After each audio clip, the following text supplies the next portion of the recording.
বিসমিল্লাহির রহমানির রহিম। অর্থনীতি সম্মান প্রথম বর্ষ এবং মাস্টার্সের প্রিলিমিনারি শিক্ষার্থীরা, আজকে আমাদের আলোচনার বিষয়বস্তু হচ্ছে ম্যাক্রো ইকোনমিক্সের কনজামশন ফাংশন অর্থাৎ ভোগ অপেক্ষক। এই অধ্যায়ের উপর আজকের লেকচার হচ্ছে 9 নাম্বার লেকচার। প্রত্যেকটা লেকচার দয়া করে ধারাবাহিকভাবে দেখতে হবে, আর এই জন্য তোমাকে প্লে লিস্টে যেতে হবে। তুমি যদি আমার চ্যানেলে প্রবেশ করো তাহলে প্লে লিস্ট পাবে, এবং অভিজ্ঞ কারো সহায়তা নিলে প্লে লিস্ট সম্পর্কে ধারণা পাবে। আজকে যে প্রশ্নটা আলোচনা করব সেটি হচ্ছে APC plus APS equal to 1, অর্থাৎ গড় ভোগ প্রবণতা এবং গড় সঞ্চয় প্রবণতার সমষ্টি হচ্ছে 1-এর সমান। এপিসি অ্যাভারেজ প্রপেনসিটি টু কনজিউম, গড় ভোগ প্রবণতা। এপিএস অ্যাভারেজ প্রপেনসিটি টু সেভিংস, গড় সঞ্চয় প্রবণতা। এই দুটোর সমষ্টি 1-এর সমান, এটি আজকে আমরা আলোচনা করব। এই প্রশ্নটি জাতীয় বিশ্ববিদ্যালয়ে প্রায় আসে, বিভিন্ন বিশ্ববিদ্যালয়ে কি আসে, একেবারেই কি সহজ। আসো আমরা আলোচনা কি করতে পারি শুরু করি। আমরা জানি আমাদের যে ভোগ, it is function of YD, অর্থাৎ এটা ব্যয়তব্য আয়ের উপর নির্ভরশীল। ওয়াইডি মানে কি? Disposable income. আয় থেকে কর বাদ দিলে যে আয়টা থাকে সেটা হচ্ছে ব্যয়তব্য আয়। আর আমাদের ভোগটা ব্যয়তব্য আয়ের উপর নির্ভরশীল। অনেক সময় আমরা খুব সাধারণভাবে যখন বিশ্লেষণ করি তখন আমরা এই ডিটা দিই না, শুধুমাত্র কি দেই? ওয়াই দিই, মানে আয়ের উপর নির্ভরশীল। একটু স্ট্যান্ডার্ড মেনটেন করে যদি আলোচনা রাখতে চাই একটু সূক্ষ্মভাবে, তাহলে আমাদেরকে ব্যয়তব্য আয় দিতে হবে। আয় দিলেও চলবে, তবে মনে রাখবে প্রকৃতপক্ষে ভোগটা ব্যয়তব্য আয়ের উপর নির্ভরশীল। গড় ভোগ প্রবণতা কি? লেকচার নাম্বার 9, এটা 9 নাম্বার লেকচার চলছে। সুতরাং আমরা আগের লেকচারগুলো যদি ফলো করি তাহলে গড় ভোগ প্রবণতা কি সেটি আমরা বলতে পারবো। গড় ভোগ প্রবণতা হচ্ছে ভোগ এবং আয়ের অনুপাত। ভোগ এবং আয়ের অনুপাত, অর্থাৎ আমি যদি গড় ভোগ প্রবণতা এপিসি যদি পেতে চাই তাহলে এই ভোগকে ব্যয়তব্য আয় দ্বারা ভাগ করতে হবে, আমি পেয়ে যাব গড় ভোগ প্রবণতা 1 নাম্বার।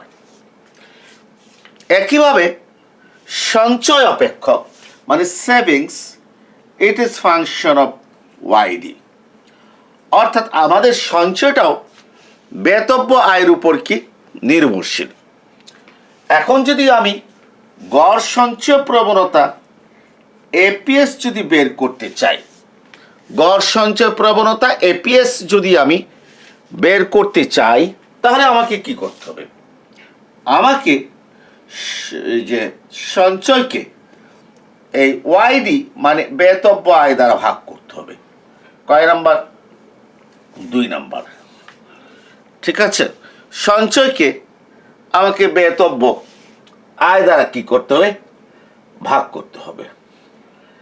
এখন আসো আমরা যে এই এপিসি এবং এপিএস এই দুটো আমরা কি করব?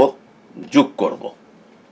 ঠিক আছে, এপিসি এবং এপিএস অর্থাৎ 1 ও 2 নং যোগ করে, তাহলে 1 আর 2 নং যোগ করে মানে কি?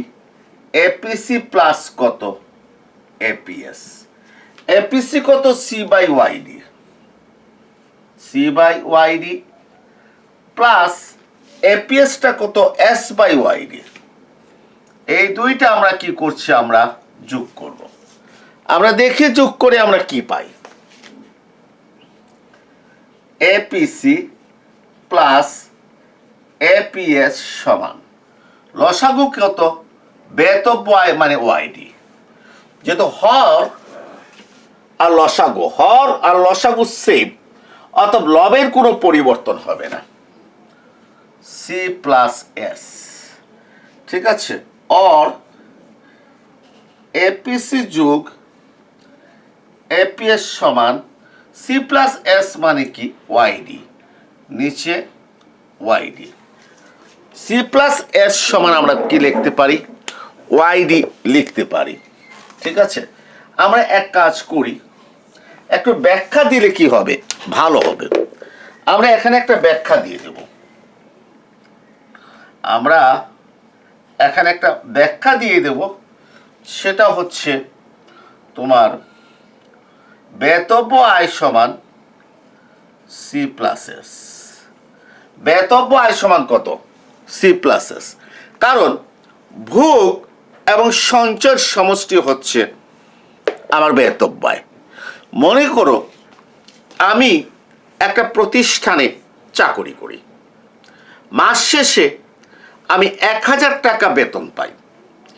এই 1000 টাকা আমার আয়, মানে ওয়াই ইকুয়াল টু 1000 টাকা, 1000 টাকা ওয়াই ইকুয়াল টু। এই 1000 টাকার মধ্যে আমাকে সরকারকে 100 টাকা কর দিতে হয়। যেহেতু এই 100 টাকা আমাকে কর দিতে হয়, এই 100 টাকা আমার পারিবারিক ভোগের ক্ষেত্রে কোনো ভূমিকা রাখে না। সুতরাং আমার আয় মানে ওয়াই হতে, অর্থাৎ 1000 টাকা হতে 100 টাকা বিয়োগ করলে থাকে 900 টাকা।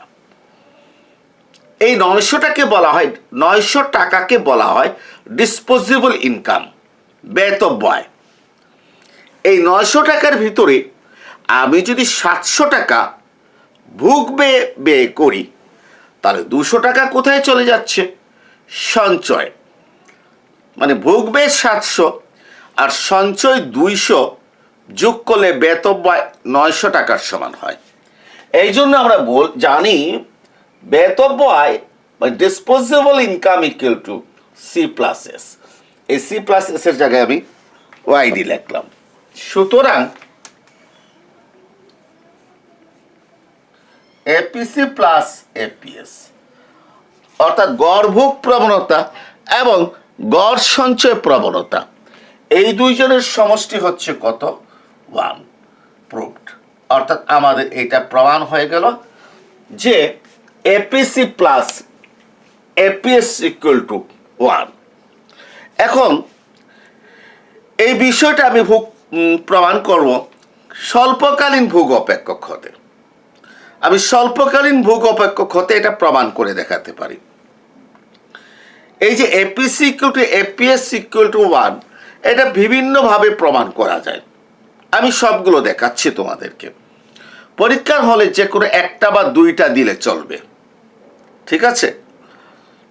তবে তোমাকে যদি বাধ্য করে দে স্বল্পকালীন ভোগ এবং সঞ্চয় অপেক্ষক হতে দেখাও যে APC plus APS equal to 1, তাহলে এখন যে প্রমাণটা দেব স্বল্পকালীন ভোগ এবং সঞ্চয় অপেক্ষকের প্রেক্ষাপটে, সেই প্রমাণটা তোমাকে দিতে হবে।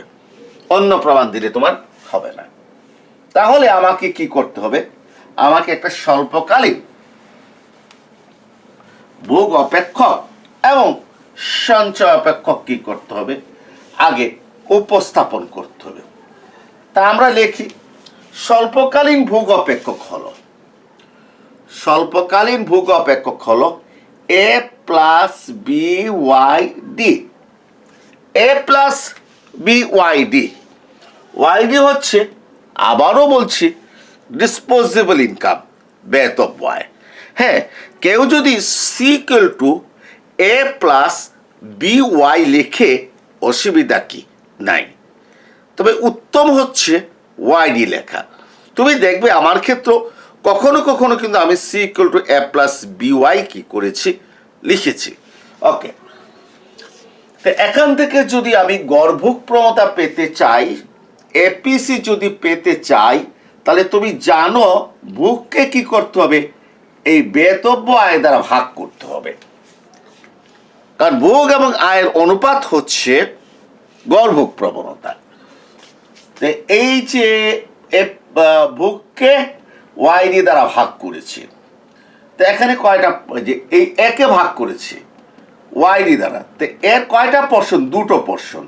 একটা একে ভাগ করব কত দিয়ে? ওয়াইডি দিয়ে। আরেকটা হচ্ছে বি ওয়াইডিকে ভাগ করছি ওয়াইডি দিয়ে। প্লিজ দেখো, একটু বোঝার চেষ্টা করো যে আমি সিকে ওয়াইডি দ্বারা ভাগ করছি। সির পোর্শন কয়টা? দুইটা। একটা এ, তো সিকে ওয়াইডি দ্বারা ভাগ করা মানে কি?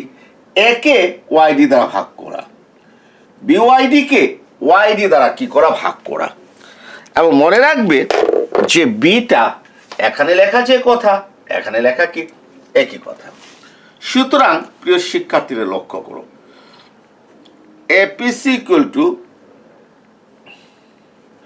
এ by YD plus B dot dot এক নাম্বার। অর্থাৎ গড়ভোগ প্রবণতা হচ্ছে অটোনোমাস কনজাম্পশন এবং ডিসপোজেবল ইনকামের অনুপাত এ বাই ওয়াইডি প্লাস বি মানে কি? প্রান্তিক ভোগ প্রবণতা। এই দুটোর সমষ্টি হচ্ছে আবার গড়ভোগ প্রবণতা। এখন আমার স্বল্পকালীন সঞ্চয় অপেক্ষক এস ইকুয়াল টু, যে স্বয়ম্ভূত ভোগ যদি এ হয় তাহলে সঞ্চয় অপেক্ষকে মাইনাস এ হবে। প্রান্তিক ভোগ প্রবণতা যদি বি হয়, সঞ্চয় অপেক্ষকে 1 মাইনাস বি হবে। তারপর ব্যয়িতব্য আয় ওয়াইডি লিখতে হবে। কারণটা কি? কারণটা হচ্ছে যে ভোগ অপেক্ষকে, যেটা আয় শূন্য অবস্থায় ভোগ, সঞ্চয় অপেক্ষকে এটা ডিসেভিং অসঞ্চয়, এই জন্য ঋণাত্মক মান বসবে। এবং ভোগ অপেক্ষকে যেটা প্রান্তিক ভোগ প্রবণতা, আয় 1 টাকা বাড়লে ভোগ যে পরিমাণ বৃদ্ধি পায় তাকে প্রান্তিক ভোগ প্রবণতা বলে। তা প্রান্তিক ভোগ প্রবণতা যদি মনে করো 90 পয়সা হয়, আমি বুঝবো আয় 1 টাকা বাড়লে ভোগ বাড়ে 90 পয়সা। তাহলে 1 থেকে 90 পয়সা বাদ দিলে 10 পয়সা হচ্ছে প্রান্তিক সঞ্চয় প্রবণতা। এই জন্য 1 থেকে বি বাদ দিতে হয়। তো এখান থেকে আমি এপিএস যদি পেতে চাই, মানে গড় সঞ্চয় প্রবণতা যদি পেতে চাই, তাহলে এই সঞ্চয়কে ব্যয়িতব্য আয় দ্বারা ভাগ করতে হবে। কি দ্বারা ভাগ করতে হবে? ব্যয়িতব্য আয় দ্বারা। এর মানে মাইনাস হচ্ছে এ ওয়াইডি, এর নিচে ওয়াইডি থাকবে, তারপরে 1 মাইনাস বি, এই ওয়াইডির নিচে কত থাকবে? ওয়াইডি থাকবে। ঠিক আছে? সুতরাং APS equal to minus A by YD আর প্লাস ওয়াইডি ওয়াইডি কাটাকাটি 1 minus B, 1 minus B, 1 minus B. এটা প্রিয় শিক্ষার্থীরা কয় নাম্বার? 2 নাম্বার। এখন আমি কি লিখবো? 1 ও 2 যোগ করে, 1 ও 2 যোগ করে 1 নাম্বারে কত আছে? 1 নাম্বারে আছে এপিসি যোগ 2 নাম্বারে কত আছে? এপিএস। এপিসি যোগ এপিএস। আমার মনে হয় আমি এখানে যোগ না করি, এটা মুছে ফেলি, মুছে এখানে কি করি? যোগ করি, তাহলে তোমাদের দেখতে সুবিধা হবে। 1 ও 2 যোগ করে এপিসি যোগ এপিএস। দেখো তো এপিসিটা কত? এপিসিটা হচ্ছে A by Y D, A by YD plus কত? বি। আর এপিএসটা কত? প্লাস, এই যে এই প্লাসটা এখানে লিখেছি, লিখে ব্র্যাকেট দিয়ে আমি এপিসির মানটা বসাবো। কত বসাবো? এপিসির মানটা minus A by YD,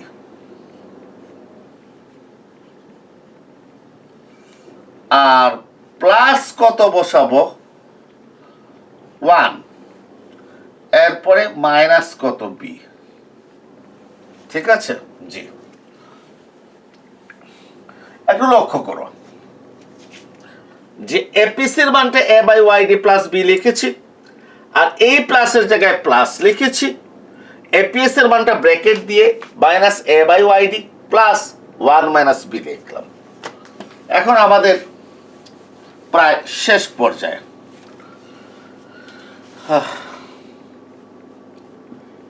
APC plus APS A by YD plus B, প্লাসে মাইনাসে minus A by YD plus 1 plus কত প্লাস 1 মাইনাস বি। এই দেখেন এই এ বাই ওয়াইডি এই A Y by D cancel, একটা প্লাস একটা মাইনাস ক্যান্সেল। লক্ষ্য করো এখানে প্লাস এখানে minus, same same cancel, plus B minus B cancel, থাকে 1। সুতরাং এপিসি যোগ এপিএস ইকুয়াল টু 1। তাহলে একটি স্বল্পকালীন ভোগ অপেক্ষক হতে আমরা প্রমাণ করলাম এবং সঞ্চয় অপেক্ষক হতে আমরা প্রমাণ করলাম APC plus APS equal to 1। তাহলে আমি দুটো পদ্ধতিতে প্রমাণ করেছি, আমি শিখে গেলাম দুটো পদ্ধতি। পরীক্ষাতে এসেছে দীর্ঘকালীন ভোগ অপেক্ষক হতে দেখাও APC plus APS equal to 1, অর্থাৎ গড় সঞ্চয় প্রবণতা এবং গড় ভোগ প্রবণতার সমষ্টি 1 দীর্ঘকালীন ভোগ অপেক্ষক হতে। তাহলে আমি যে দুটো শিখেছি এই দুটো আর কাজে লাগলো না, কারণ আমার প্রথমটা ছিল ভোগ অপেক্ষক এবং সঞ্চয় অপেক্ষক হতে, ওটা স্বল্পকালীন বা দীর্ঘকালীন কোনোটাই নির্দেশ করে না। আর পরের প্রমাণটা ছিল স্বল্পকালীন ভোগ অপেক্ষক এবং স্বল্পকালীন সঞ্চয় অপেক্ষক হতে। যখন আমাকে দীর্ঘকালীন ভোগ অপেক্ষক হতে বলেছে, আমি লিখব দীর্ঘকালীন ভোগ অপেক্ষক C equal to B YD. কারণ আমরা জানি দীর্ঘকালে ভোগ অপেক্ষকে লম্ব অক্ষে কোনো ছেদক থাকে না, কোনো ছেদক থাকে না, অর্থাৎ আয় শূন্য অবস্থায় ভোগের কোনো অস্তিত্ব থাকে না, বা এমন কোনো ভোগ পাওয়া যায় না যে ভোগটা আয়ের উপর কি নির্ভরশীল নয়, অর্থাৎ অটোনমাস কনজামশন স্বয়ংভূত ভোগের অস্তিত্ব থাকে না। এর মানে এ থাকে না দীর্ঘকালীন ভোগ অপেক্ষকে। সেখান থেকে আমার গড় ভোগ প্রবণতা APC equal to C by YD, ঠিক আছে, সমান বি ওয়াইডি বাই ওয়াইডি। কারণ সির মানটা কত, বি ওয়াইডি বসিয়ে দিলাম। সুতরাং APC equal to YD YD কাটাকাটি থাকে কত, বি ডট ডট কয় নাম্বার, 1 নাম্বার। আবার সঞ্চয় অপেক্ষক দীর্ঘকালীন সেটা হচ্ছে 1 মাইনাস বি ওয়াইডি। কেন? কারণ যেহেতু ভোগ অপেক্ষকে প্রান্তিক ভোগ প্রবণতা বি আছে, সঞ্চয় অপেক্ষকে প্রান্তিক ভোগ প্রবণতা, প্রান্তিক সঞ্চয় প্রবণতা এমপিএস, এটা 1 মাইনাস বি হবে। এখান থেকে আমরা পাচ্ছি APS equal to S by YD সমান যে 1 মাইনাস বি ওয়াইডি, নিচে কত ওয়াইডি, নিচে কত ওয়াইডি। পরের লাইনে আমরা লিখছি সুতরাং APS equal to YD YD কাটাকাটি 1 মাইনাস বি কয় নাম্বার, 2 নাম্বার। আমরা লিখছি 1 ও 2 নং যোগ করে পাওয়া যায় এপিসি প্লাস এপিএস। এপিসিটা কত, 1 নাম্বারে বি যোগ এপিএসটা আমার 2 নাম্বারে কত বেরিয়েছে, 1 মাইনাস বি। সুতরাং এপিসি যোগ এপিএস সমান plus B minus B cancel, plus আছে মাইনাস আছে ক্যান্সেল, প্লাস কি থাকে, 1 থাকে, 1 থাকে। অর্থাৎ প্রমাণিত হলো দীর্ঘকালীন ভোগ অপেক্ষকে APC plus APS equal to 1। তো প্রিয় শিক্ষার্থীরা, আমি এপিসি যুগ এপিএস ইকুয়াল টু 1 এটা প্রমাণ করলাম কয় নাম্বার পদ্ধতিতে? 3 নাম্বার পদ্ধতিতে, যেখানে কনজামশন ফাংশন হচ্ছে লং রান, অর্থাৎ দীর্ঘকালীন ভোগ অপেক্ষকের ভিত্তিতে আমি প্রমাণ করেছি। এখন একটার প্রমাণ 3 ভাবে শিখেছি। আমি এখন কনফার্ম পরীক্ষার হলে APC plus APS equal to 1 আসলে আমি পারব। কিন্তু পরীক্ষাতে এসেছে চিত্রের মাধ্যমে দেখাও APC plus APS equal to 1। চিত্রের মাধ্যমে দেখাও APC plus APS equal to 1। চিত্রের মাধ্যমে দেখাও APC plus APS equal to 1। এই যে আমি 3টা নিয়মে শিখলাম, আর কোনোটা কার্যকর নয়। আমাকে চিত্র প্রয়োগ করে প্রিয় শিক্ষার্থীরা এখন প্রমাণ করতে হবে। এই জন্য বলি, সাজেশন দিয়ে অনার্সে ভালো ফলাফল করা যায় না।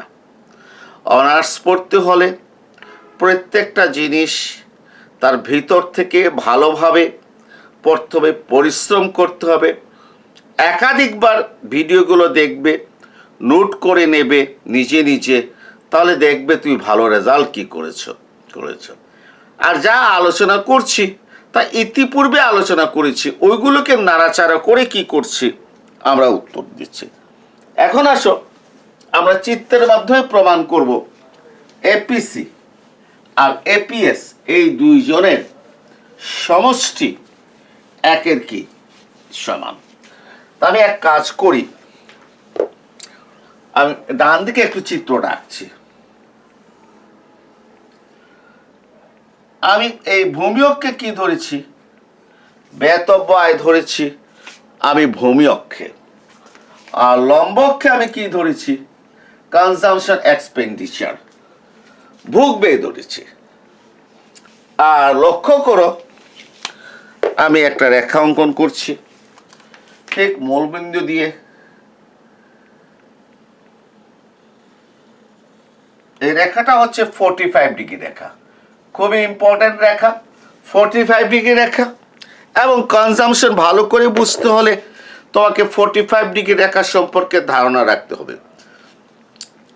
ইতিপূর্বে আমি 45 ডিগ্রি রেখা সম্পর্কে তোমাদেরকে বলেছি, যে রেখার প্রত্যেকটা বিন্দুতে ভূমি দূরত্ব এবং লম্ব দূরত্ব সমান হয়।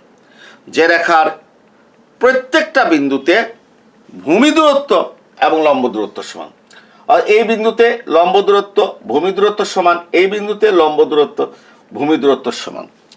আসলে আমরা ইকোনমিক্সে 45 ডিগ্রি রেখা এই জন্য এনেছি যে আমাদের ভূমি অক্ষে ধরা চলকের মান আর লম্ব অক্ষে ধরা চলকের মানটা তুলনা করার জন্য।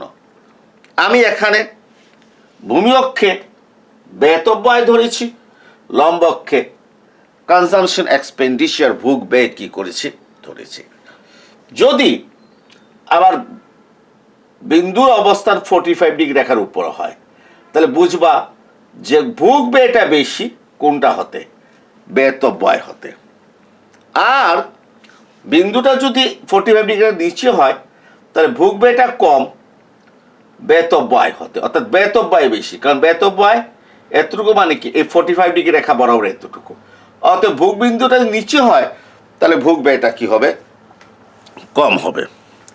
এখন আসো আমার স্বল্পকালীন একটা ভোগ রেখা, এই আমি এঁকে ফেললাম, C equal to A plus B Y D. হ্যাঁ, মানে কেনসিয়ান কনজামশন ফাংশন আবার cross section consumption function. Cross section মানে কি? পারিবারিক তথ্যের ভিত্তিতে নিম্ন আয়, মধ্যবিত্ত শ্রেণী, উচ্চবিত্ত শ্রেণীর আয় এবং ভোগ ব্যয়ের যদি আমরা ডেটা কালেকশন করি, তাহলে ভোগ অপেক্ষকে লম্বক্ষের একটা ছেদক থাকবে এবং সেখান থেকে এটা ডান দিকে ঊর্ধ্বগামী হবে। লম্বক্ষে এই এ হচ্ছে স্বয়ংভূত ভোগ। প্রিয় শিক্ষার্থীরা, মনে করো আমার আয় হচ্ছে ও ওয়াই নট, এই ও ওয়াই নট আয়ে আমার ভোগ হচ্ছে এই ই নট বিন্দুতে ই নট ওয়াই নট। কেন ই নট ওয়াই নট বললাম? কারণ আম গাছে আম ধরে আমরা জানি, জাম গাছে জাম ধরে সেটাও আমরা জানি। তাহলে একটা নির্দিষ্ট আয়ে ভোগ কত সেটা ভোগ রেখা বলে দেবে। আম গাছে যেভাবে আম ধরে ভোগ রেখাতে আমরা ভোগ বেটা পাই, এটা হচ্ছে আমার ভোগ রেখা। এই ভোগ রেখার ইটু বিন্দুতে ও ওয়াই নট আয়ে আবার ভোগ ব্যয় হচ্ছে E naught Y naught, E naught Y naught ভোগ ব্যয়। আমার সঞ্চয়টা কত? একেবারেই সহজ, একেবারেই কি সহজ সঞ্চয়টা বের করা। আমার সঞ্চয় হচ্ছে ই ওয়ান ই নট।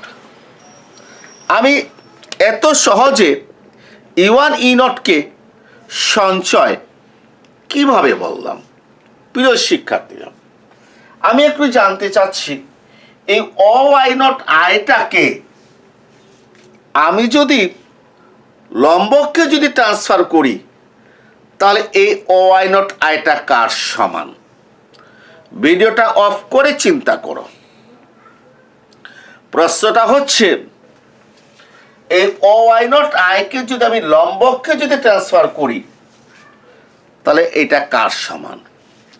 আনসার হচ্ছে এটি ই ওয়ান ওয়াই নটের সমান, ই ওয়ান ওয়াই নটের সমান। কেন সমান? আমি 45 ডিগ্রি রেখা এঁকেছি কেন? এই 45 ডিগ্রি রেখার প্রত্যেকটা বিন্দুতে ভূমি দূরত্ব আর লম্ব দূরত্ব সমান হয়।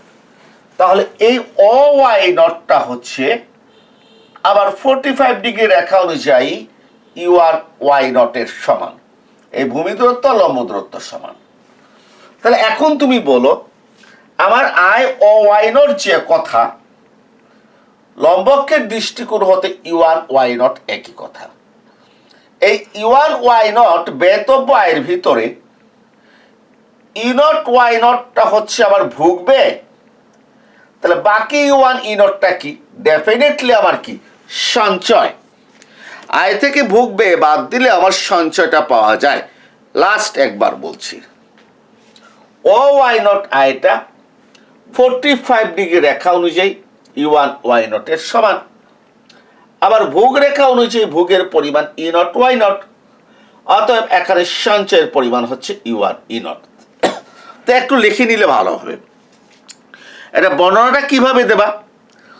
তুমি স্টার্ট করবে, আমরা জানি APC plus APS equal to 1। বিষয়টি নিম্নে চিত্রের মাধ্যমে ব্যাখ্যা করে দেখানো হলো। চিত্রে ভূমি অক্ষে বেতব্য আয় এবং লম্বককে ভোগ ব্যয় ধরা হয়েছে। C equal to A plus B Y D হচ্ছে একটি স্বল্পকালীন ভোগ রেখা। এই রেখার ই নট বিন্দুটা 45 ডিগ্রি রেখার নিচে অবস্থান করে। আমরা দেখতে পাচ্ছি ও ওয়াই নট আয়টা 45 ডিগ্রি রেখা অনুযায়ী ই ওয়ান ওয়াই নটের সমান। চিত্র হতে আরো দেখা যাচ্ছে যে ও ওয়াই নট আয়ে ভোগ ব্যয় ই নট ওয়াই নট। অতএব নিঃসন্দেহে ই ওয়ান ই নট হচ্ছে সঞ্চয়ের পরিমাণ। তাহলে আমরা ভোগ ব্যয়টা বের করেছি চিত্র হতে সি ইকুয়াল টু কত? ই নট ওয়াই নট। আর সঞ্চয় বের করেছি আমরা ই নট ওয়াই নট ভোগ, আর ই ওয়ান ই নট বের করেছি আমরা কি? সঞ্চয়ের পরিমাণ। সুতরাং আমাদের এপিসিটা কত? এপিসিটা হচ্ছে ভোগকে আমার বেতব্য আয় দ্বারা ভাগ করতে হবে। ভোগটা হচ্ছে কত? ই নট ওয়াই নট, আর বেতব্য আয় হচ্ছে ও ওয়াই নট দ্বারা ভাগ করতে হবে। ডট ডট কয় নাম্বার? 1 নাম্বার। আবার সঞ্চয়টা কত?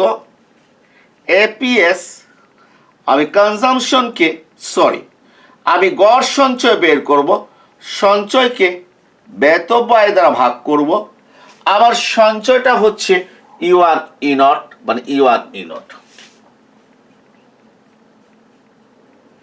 ভাগ করব ও Y0 I dot dot 2 number. আমি এখন 1 ও 2 যোগ করে এপিসি যোগ এপিএস, এপিসি যোগ এপিএস অর্থাৎ গড়ভোগ প্রবণতা এবং গড় সঞ্চয় প্রবণতা যোগ করছি। 1 নম্বর হতে এপিসি হচ্ছে E0 Y0 by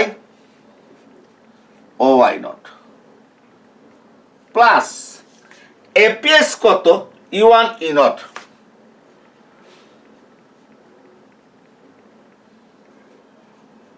O Y0, এটা হচ্ছে APS E1 E0 by O Y0 মানটা বসিয়ে দিলাম।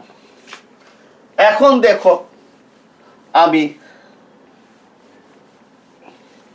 একটু সরল করি। এপিসি প্লাস কত এপিএস, এপিসি প্লাস এপিএস লসাগু ও Y0 হর ও Y0 লসাগু ও Y0। তাহলে হর এইটার হর আর লসাগু সেম, অতএব লবের কোনো পরিবর্তন হবে না, লব যা আছে তাই থাকবে। সুতরাং এখানে লবে কত থাকবে E0 Y0 যোগ E1 E0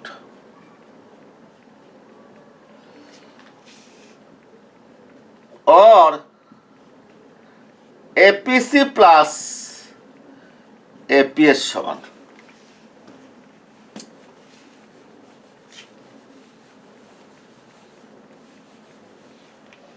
ঠিক আছে, এখন আপনি চিত্র দিকে যান। নিচে ও Y0টা লিখে নিচ্ছি, একটু চিত্রের দিকে আপনারা যান। E0 Y0 এই যে আর E1 E0 যোগ করব। আপনারা দেখেন E0 Y0 মানে কোনটা, এই এলাকাটা, এইটার সাথে যোগ করব E1 E0 মানে কোন এলাকাটা, এই এলাকাটা যোগ করব। এই দুইটা এলাকা যোগ করলে কত হচ্ছে E1 Y0, কত হচ্ছে E1 Y0। তাহলে এখন আমি কি লিখব উপরে E1 Y0, ঠিক আছে, और एपीसी प्लस एपीएस समान E1 Y0 ও Y0 কে আমি কত লিখতে পারি E1 Y0, ও Y0 কে কত লিখতে পারি E1 Y0। কেন, কথাটা তো বারবার বলেছি, কারণ 45 ডিগ্রি রেখা অনুযায়ী এই ভূমি দূরত্ব ও Y0টা লম্ব দূরত্ব E1 Y0 এর সমান। 45 ডিগ্রি রেখা হতে, ব্যাস এতটুকু বললেই চলবে। 45 ডিগ্রি রেখা হতে ও Y0 এর জায়গায় E1 Y0 লিখেছি, ও Y0 এর জায়গায় E1 Y0 লিখেছি। আচ্ছা, কেউ যদি বলে না আমি ও Y0 জায়গায় রাখবো, কোনো অসুবিধা নাই, ও Y0 কে জায়গায় রাখো। তাহলে E1 Y0 এর জায়গায় ও Y0টা উপরে লিখে ফেলো। এই E1 Y0 এর জায়গায় কি লিখবা, ও Y0টা উপরে লিখে ফেলবা, নিচে ও Y0 থাকবে। সুতরাং APC plus APS E1 Y0 কাটাকাটি যাবে, গিয়ে কত হয়ে গেল 1। অর্থাৎ গড় ভোগ প্রবণতা এবং গড় সঞ্চয় প্রবণতার সমষ্টি হলো 1 এর সমান। 4 নাম্বার উপায়ে কি করলাম, প্রমাণ করলাম। তাহলে প্রিয় শিক্ষার্থীরা, প্রশ্ন হচ্ছে কয়টা, একটা, APC plus APS equal to 1। প্রথমে এটা কনজাম্পশন ফাংশন এবং সেভিংস ফাংশনের মাধ্যমে প্রমাণ করেছি। দ্বিতীয়বার এটা আমি স্বল্পকালীন ভোগ অপেক্ষক এবং স্বল্পকালীন সঞ্চয় অপেক্ষকের মাধ্যমে প্রমাণ করেছি। তৃতীয়বার আমি দীর্ঘকালীন ভোগ অপেক্ষক এবং দীর্ঘকালীন সঞ্চয় অপেক্ষকের মাধ্যমে প্রমাণ করেছি। চতুর্থবার আমি চিত্রের মাধ্যমে আমি এটা প্রমাণ করেছি, একটা ভোগ রেখা কি অঙ্কনের মাধ্যমে। এখন যদি আমাকে নর্মালি বলিস যে দেখাও যে APC plus APS equal to 1, আমি যে কোনো দুটো প্রমাণ দিয়ে দেবো, খ বিভাগ হলেও দুটো দিয়ে দেবো, ছোটো ছোটো প্রমাণ তো, ঠিক আছে। আর যদি বলে চিত্রের মাধ্যমে দেখাও, তাহলে লাস্টে প্রমাণ দিতে বাধ্য। ভূগোপেক্ষকের মাধ্যমে দেখাও, তাহলে স্বল্পকালীন ভূগোপেক্ষকের মাধ্যমে দেখানোটা ভালো। যেভাবে চাইবে সেভাবে দেখাতে হবে। তবে গ বিভাগে যদি আসে 10 নাম্বার, তাহলে চিত্রের মাধ্যমে একটা স্বল্পকালীন ভূগোপেক্ষকের মাধ্যমে দেখিয়ে দেবে, আর পাশাপাশি চিত্রের মাধ্যমেও কি করবে, দেখিয়ে দিবে। প্রিয় শিক্ষার্থীরা, এখন তুমি দেখো বোর্ডে 4টা বক্স এসেছে। যারা ডাউনলোড করে দেখবে না, সরাসরি ইউটিউব থেকে দেখবে, তারা দেখবে 4টা বক্স এসেছে। প্রথম বক্সে ক্লিক করলে চ্যানেলটা কি হয়ে যাবে, সাবস্ক্রাইব হয়ে যাবে। আর দ্বিতীয় বক্সে যদি কি করো, বাকি 3টা বক্স হচ্ছে প্লে লিস্ট। একটা হচ্ছে কনজামশনের প্লে লিস্ট, মানে কনজামশনের সমস্ত ক্লাসগুলো পাবে। একটা সামষ্টিক অর্থনীতি প্লে লিস্ট, ক্লিক করলে সামষ্টিক অর্থনীতির সমস্ত ক্লাসগুলো পাবে। একটা দেব গণিত, মৌলিক গণিতের প্লে লিস্ট, ক্লিক করলে সমস্ত ক্লাসগুলো কি করবে, তুমি পাবে। আরও প্লে লিস্ট আছে পরিসংখ্যানের কোর্স কমপ্লিট, মাইক্রো ইকোনমিক্স। তো মনে করো একদিকে ইউটিউব চ্যানেল থেকে আমার কোর্স কি করলে, কমপ্লিট করলে, আর পাশাপাশি তুমি খাতায় কি লিখবা, তোমার জন্য সহজ করে বইটা কি করেছি, লিখিয়ে দিয়েছে, আমার নিজের বই, ঠিক আছে। এখন হ্যাঁ, বইটা তোমাদেরকে অনলাইনে সংগ্রহ করতে হবে, অথবা তোমাদের লাইব্রেরিতে কি করতে পারো, যদি বলো কালেকশন করার জন্য, তাহলে তারা কালেকশন করে কি করবে, দেবে। ঢাকার থেকে এনে তারা কি করবে, দেবে। আর অনলাইনে যদি কালেকশন করতে চাও, তার ডেসক্রিপশন বক্সে উল্লেখ থাকবে। আমি যতটুকু পারি বেসিক দিয়ে কি করেছি, লিখেছি। আর একটা দেখবে এখানে ক্লিক করে, ওইটাতে যদি ক্লিক করো, তাহলে চ্যানেলে কিভাবে যাওয়া যাবে, প্রবেশ করা যাবে, সেটা বুঝতে পারবে। অনেকে 1টা 2টা ক্লাস দেখে বাকি ক্লাসগুলো পায় না, কারণ ওরা ফেসবুক লিঙ্ক থেকে বা গুগলে হয়তো এটা পেয়ে গেছে আমার লেকচার, ওরা আমার চ্যানেলে প্রবেশ করতে পারে নাই। আমার লগতে ক্লিক করে আমার চ্যানেলে প্রবেশ করতে হবে, তারপরে প্লে লিস্টে গেলে সমস্ত ক্লাসগুলো পাবে। অনেক কথা বলে ফেললাম, আরও কিছু ক্লাস আছে। এমনভাবে ক্লাসগুলো দেব যাতে আমরা পরীক্ষাতে যাতে আমরা ভালো রেজাল্ট করতে পারি। এই জন্য আজকে কয় নাম্বার ক্লাস, 9 নাম্বার ক্লাস।